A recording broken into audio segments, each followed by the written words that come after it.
कल जो है छत्तीसगढ़ सरकार को 1 साल पूरा हुआ है। मैं बहुत बहुत बधाई शुभकामनाएं देता हूं माननीय विष्णुदेव साय जी को, जिन्होंने मुख्यमंत्री के रूप में 1 साल बहुत ही सफल ढंग से पूरा किए हैं। उनकी पूरी टीम को बहुत बहुत धन्यवाद देता हूं।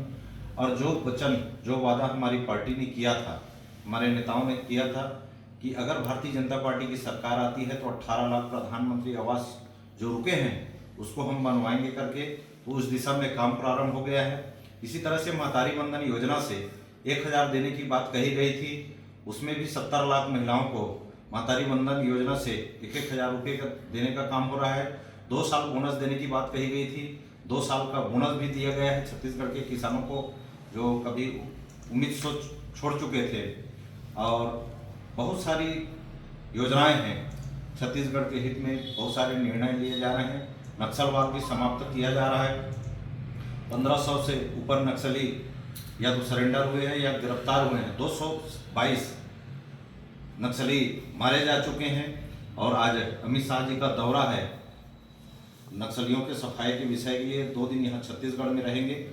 योजना बनेगी कि जल्द से जल्द, और टारगेट है हमारा अमित शाह जी का, माननीय विष्णुदेव साय जी का, हमारे गृह मंत्री विजय शर्मा जी का, कि 2026 तक हम नक्सलवाद को समाप्त कर देंगे। तो इस तरह से विकास के साथ साथ जो आतंकी गतिविधि है उसको भी समाप्त करने का काम यहाँ पर किया जा रहा है। और छत्तीसगढ़ की जनता काफ़ी खुशहाल है, क्योंकि ये देश और दुनिया की पहली सरकार है जो 21 क्विंटल पर एकड़ और 3100 के दर में धान खरीदी कर रही है। तो बहुत सारी विकास की योजनाएं, अगर हम अपने जांजगीर शक्ति जिले की बात करेंगे तो बनाहिल से लेकर हमारे शक्ति होते हुए उड़ीसा तक 4 लेन सड़क भी सेंक्शन हुआ है। हमारे शक्ति जांजगीर जिले में केंद्रीय विद्यालय भी सेंक्शन हुआ है। और आने वाले समय में बहुत सारी सड़कें भी बजट में आने वाली है, जो मिनी पीएससी है या पीएससी है, या पीएससी है तो उसको सीएससी के रूप में उन्नयन करने का काम तेजी से होने वाला है। तो कुल मिलाकर के छत्तीसगढ़ में विकास की गंगा बह रही है और बड़े शांति के साथ छत्तीसगढ़ के लोग अपनी आर्थिक उन्नति की ओर बढ़ रहे हैं। आपने कहा कि धान खरीदी 21 कुंटल खरीद रहे हैं, पर कई जगह ऐसे है कि 17 कुंटल, 18 कुंटल, 20 कुंटल ऐसा मामला है सामने, इसको लेकर क्या कहेंगे आप? देखिए, ऐसा कोई विषय तो हमारे पास नहीं आया है। अगर कहीं पर आता है तो उसको लिखित में अवगत कराएं, या जो संबंधित अधिकारी हैं या जिस क्षेत्र में है तो उसको अवगत कराएं। और शासन की ओर से ऐसा कोई एडवाइजरी जारी नहीं हुआ है। किसान गुहार लगा रहे थे कि हमारे धान को खरीद नहीं रहे, पर सोचने वाली ये बात है कि रबी फसल ही नहीं बिक रहा है तो किसान खरीफ फसल की बुआई कैसे करेंगे? देखिए, अभी तो सीजन है खरीफ फसल खरीदने का, वो तो बात का विषय है। अभी सरकार इस पर फोकस कर रही है कि किसान का हर एक दाना, अभी रबी फसल खरीद रहे हैं, अभी खरीफ फसल बोएंगे। रबी फसल तो देखिए गर्मी का होता है, अभी तो खरीफ का है। नहीं, अभी रबी फसल बेचे हैं, अभी खरीफ फसल बोएंगे, जो गेहूं होता है। तो अब उसके लिए भी माननीय मोदी जी ने जितने भी दलहन तिलहन है उनके अनाज के समर्थन मूल्य सभी में बढ़ाया, धान सहित गेहूं का, सभी का।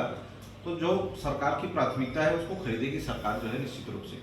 अच्छा, और सबसे पहली बात है कि शक्ति विधानसभा क्षेत्र में कांग्रेस के विधायक हैं, उन पर आप क्या कहेंगे? आप देखिए, शक्ति विधानसभा क्षेत्र के विधायक डॉक्टर चरणदास मान जी हैं, और 1 साल का उनका जो कार्यकाल है बहुत ही विफल और निराशाजनक कार्यकाल है। चूँकि इसके पहले 5 साल वो स्पीकर थे। 5 साल जब स्पीकर बन के क्षेत्र का विकास नहीं करा पाए तो अब अपोजिशन में रख करके क्या कराएंगे। हमने जो है बासिन पासित किराली खूंटा दरा नंदौर मार्ग का भूमि पूजन किया था। 10 करोड़ से ऊपर की राशि थी, 10 किलोमीटर की सड़कें थी, तो उसको निरस्त करा दिया। निरस्त कराने के बाद फिर टेंडर लगा, फिर निरस्त, तब से वो निरस्त ही पड़ा है। इसी तरह से शक्ति कोरबा मार्ग में मोहगांव से बरपाली के मध्य सड़क चौड़ीकरण होना था, वो भी अभी तक अधूरा है। इसी तरह से सिवनी से कोसमुंदा मार्ग बजट में लाए थे हमने, वो भी उनकी सरकार में टेंडर नहीं हुआ, ना उसका भूमि पूजन, कुछ नहीं। इसी तरह से टेमर से लिपतरा सड़क भी बजट में लाया था, उसका भी कोई अता पता नहीं। तो जब सरकार में इतने बड़े सीएम के लेवल के पद में, माने स्पीकर भी सीएम का लेवल का होता है, तो उस पद में रह करके नहीं करा पाए तो अब क्या कराएंगे। कुल मिलाकर के उनका कार्यकाल बहुत ही विफल और निराशाजनक है। छत्तीसगढ़ में कानून व्यवस्था को लेकर क्या कहेंगे आप? छत्तीसगढ़ में कानून की व्यवस्था की स्थिति अच्छी है और अच्छी रहेगी। अच्छा, रायपुर में आए दिन गोलीबारी, चाकूबाजी, लूट, डकैती, बलात्कार जैसे मामले आ रहे हैं, इसको लेकर क्या कहेंगे आप? देखिए, अब ये जो घटनाएं हैं, जो अपराधी इस प्रकार के कृत्य कर रहे हैं, जो कि बहुत ही ऊर्जावान और सक्रिय गृह मंत्री के रूप में विजय शर्मा जी यहाँ पर काम कर रहे हैं, बड़ी बड़ी घटनाएं भी हुई है, तो उनसे कैसे निपटा जाए, उन्होंने मुस्तैदी से उन घटनाओं को निपटा है। पहली बात यह है कि पुलिस प्रशासन द्वारा भी, पूर्व पुलिस प्रशासन ने जो एसपी थे, एसएसपी संतोष सिंह, उसने निजात अभियान चलाया, पर वही जो सरकार जो शराब बेच रही है, क्या लोगों को निजात अभियान से निजात मिल सकता था? देखिए, मैंने कहा कि हमारे गृह मंत्री जी बहुत ही सक्रिय और दबंग एक मंत्री के रूप में यहाँ पर छत्तीसगढ़ में जाने जाते हैं। जो अपराधी हैं वो बख्शे नहीं जाएंगे, इतना मैं कहना चाहूँगा। अच्छा, पर ये जो बलौदा बाजार हिंसा, तमाम जो हिंसा हुआ है, इसको लेकर क्या कहेंगे आप? देखिए, इसमें सारा चीज़ स्पष्ट हो चुका है। बलौदा बाजार हिंसा में किन लोगों ने इस घटना को अंजाम दिया, किसने उकसाया, ये सारी बातें आ चुकी है। और देवेंद्र यादव जी जो कांग्रेस के विधायक हैं, जो असामाजिक तत्वों के रूप में यहाँ पर जाने जाते हैं, उनको गिरफ्तार कर लिया गया है, उन पर कार्यवाही हुई है, और जो भी दोषी लोग हैं उनको गिरफ्तार किया गया है, और जो भी इस षड्यंत्र को अंजाम दिए हैं उनको बख्शा नहीं जाएगा। अच्छा, भारतीय जनता पार्टी को आप कितना नंबर देना चाहेंगे? कितने में?